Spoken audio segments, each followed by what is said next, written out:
Žvynelinė ar kitaip psoriazė tai lėtinė, uždegiminė, nuolat pasikartojanti odos liga, galinti pažeisti nagus bei sąnarius. Šia liga gali sirgti tiek vaikai, tiek suaugę. Vyrai serga dažniau nei moterys. Žvynelinė neaplenkia genijų, garsenybių, diktatorių ar meno žmonių ir šiuolaikinių muzikos pasaulio žvaigždžių.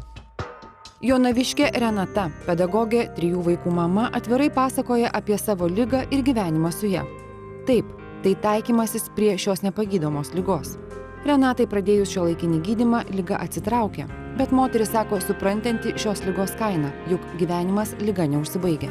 Po tėčio mirties man buvo 23 metai ir aš sieju tą savo ligos pradžią būtent su šituo stresu. Pradėjo rastis ant kojų, ant blauzdų, ant kelių, ant nugaros. Iš esmės kūnas dengėsi vis daugyn ir daugyn. Šios ligos priežastis nėra žinoma, tačiau imuniteto sistemos stoka gali lemti staigų odos ląstelių kaitos padidėjimą. Todėl oda gali pradėti pleiskanoti. Paprastai sveikos odos ląstelės atsinaujina kas 21 dieną. Sergant žvyneline, ląstelės atsinaujina kas 3 dienas. Todėl paveiktuose odos plotuose susidaro odos ląstelių sankaupos. Mūsų pacientai dermatologiniai yra išskirtini tuo, kad jie labai dėl to išgyvena, todėl kad liga matyti visiems ant akių. Jinai padėta kaip ant lėkštutės, ant padėklo, kur tą ligą pamato visi aplinkiniai. Jeigu tai yra vaikas, šalinasi jo moksleiviai mokykloje. Jeigu tai yra jaunas žmogus, kuris siekia karjeros, jam pasiekti ją yra sunkiau, nes liga matosi. Pasaulyje šią ligą serga apie 4 procentai žmonių, o tai yra maždaug 125 milijonai. Lietuvoje daugiau nei 120 tūkstančių.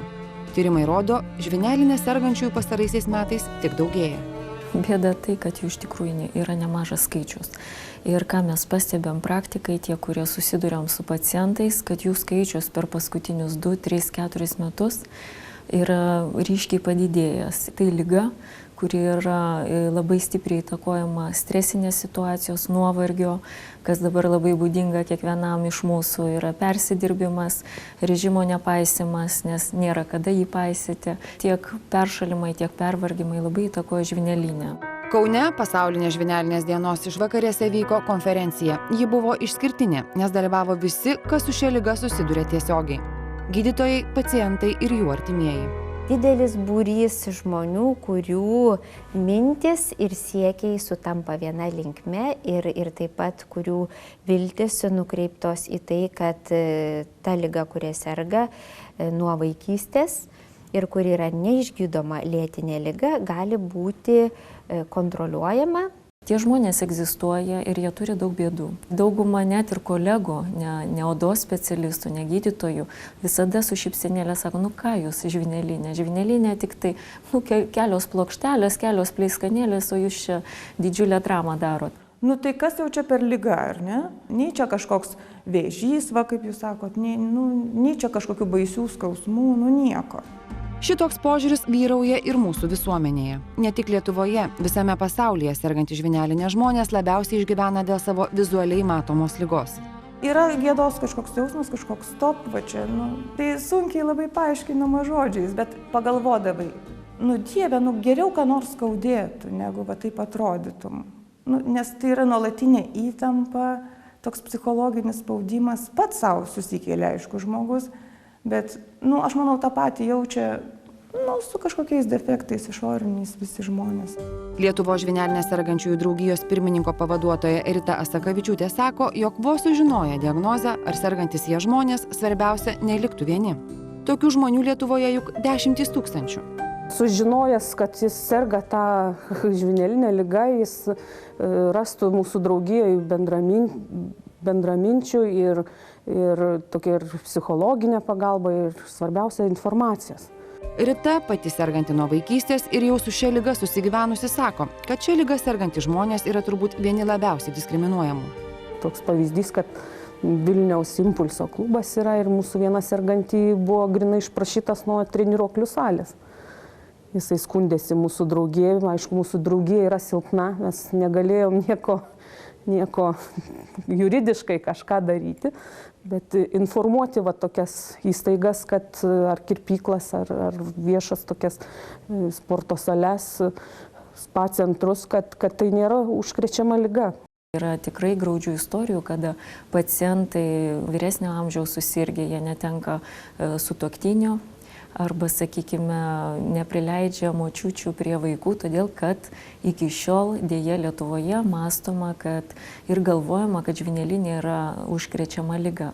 Aš visada sakau, reikia eiti galvą iškėlus ir aš sakau, tų žmonių problema, kad jie nepriema manęs tokios, kokia aš esu, kad man, pavyzdžiui, nėra blogai nueit Palangos pajūry nusirengti ir eit maudytis, bet kitiem aplinkiniam yra vizualiai nemalonu žiūrėti, bet aš skaitau, kad tai yra jų problema, ne mano. Niekas to nepatyręs nesupras, koks dažnai ilgas ir kartais atrodo bevaisis karas su šia liga, sako dauguma sergančiųjų. Sakoma, jog tai liga nenužudanti, bet galinti kartais sugriauti gyvenimą. Kiekvienas sergantysis žvynelinė prieina tą stadiją, kada jis jau sako viskas. Aš netikiu, vaistai nepadeda, ypač kalbėjau apie praėjusius metus, kada iš tiesų turėjom tik tepalus, kremus, kurie, mes žinome, taip, jie efektyvūs tol, kol tepiesi, bet tu gali jau pavargsti, nes tau reikia teptis ne kartą, o kartais ir 2 kartus per dieną. Tam nėra elementariai nei laiko, nei sąlygų. Plus nustoji teptis, pamiršti kelias dienas ir vėl bėrimai atsiranda. Būna, kad jau nieko nebetikėdami žmonės nuleidžia rankas ir pasislepia nuo savęs, žmonių, aplinkinio pasaulio, tik ne nuo ligos. Panašiai ir man buvo.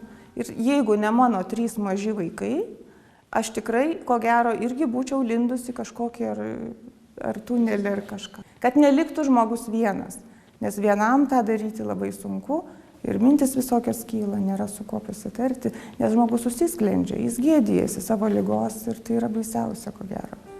Labai svarbu nepalūžti psichologiškai, sako ir pacientai, ir medikai dermavenerologai, dažnai būnantys šalia žvynelinės sergančio žmogaus ilgus metus, net 10 mečius. Yra įrodyta ir tyrimais pacientų Lietuvoje ir užsienyje, kad pacientai, kurie serga žvynelinė, jų gyvenimo kokybė nukenčia panašių laipsnių, kaip ir pacientų, kurie serga išeminė širdies liga, kaip jau jūs minėjote, onkologinė liga, cukriniu diabetu. Depresija yra vienas iš turbūt dažniausių lydinčių ligų pacientus, kurie serga sunkia žvyneline. Dažniausiai jie užsidaro savyje. Man yra keisčiausia, kad net kartais šeimos nariai net nežino, kad serga šią ligą.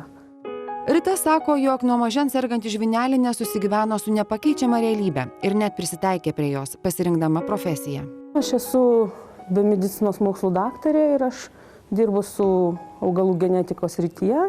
Pasirinkau specialybę dirbti ne su žmonėm, o pasirinkau dirbti su augalais.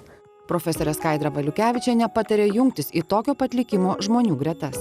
Pacientas ten nuėjęs sužino, kaip jam gyventi su liga, kaip jam prižiūrėti savo odą, jis pamato, kad aplinkui yra daug žmonių ir galų gale jie bendraudami pasidalina žiniom, kaip ir tą ligą savaime kontroliuoti, nes žinoma yra, kad ir stresas, ir nuovargis, ir cheminiai, mechaniniai veiksniai ligą provokuoja, todėl savipagalbos grupė yra labai skatintina.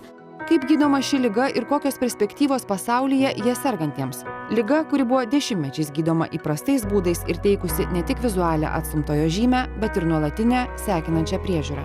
Mes dabar atėjome į tokį etapą žvynelinės gydymo, kad mes, sakykime, atsirado vaistų, kurie tiesiogiai užblokuoja šios ligos atsiradimą, todėl pacientas gali atsisakyti to nuolatinio kasdieninio odos priežiūros priemonių kasdieninių, vietinių vaistų, o tiesiog naudoti tuos veiksmingus vaistus ir tuo pačiu ir ligai išeina į gerą tai ir kitom gretutiniam ligom. Šita revoliucija, kada buvo pateikti labai aiškus ir nevienkartiniai duomenys, kad tai yra sisteminė liga, autoimuninė liga, atsirado klausimas, ką daryti, kaip tą procesą sustabdyti.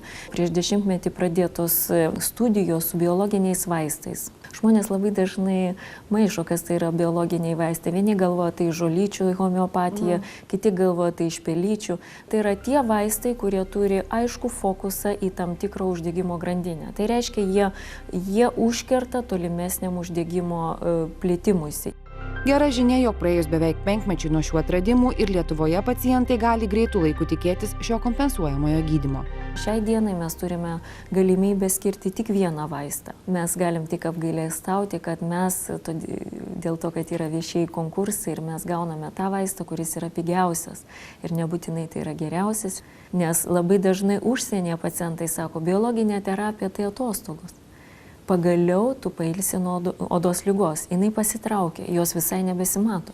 Ir aš pati išbandžiau pirmiausia visus įmanomus senuosius metodus ir tik tada man buvo skirta ta biologinė terapija, kuri iš tikrųjų mano gyvenimą pakeitė tiesiog visiškai kitą kokybę. Tikrai labai džiaugiuosi, kad yra tokių metodų ir būdų ir tik tai, kad duok Dieve, kad galėtų kuo daugiau žmonių jais pasinaudoti. Aišku, ta liga negali būti išgydoma, bet šiai dienai, kai suvokimas žvynelinės ligos mechanizmų pasiekia tikrai aukščiausią ledkalnio viršūnę, yra taip, kad liga yra pilnai kontroliuojama. Ir pacientas, kuris gauna vaistus, jisai iš tikrųjų, galima sakyti, pasveiksta. Ir gyvenimo kokybė jo atsistato pilnai, jis gali grįžti, integruotis į visuomenę ir tęsti savo įprastus darbus ir darbe ir šeimoje.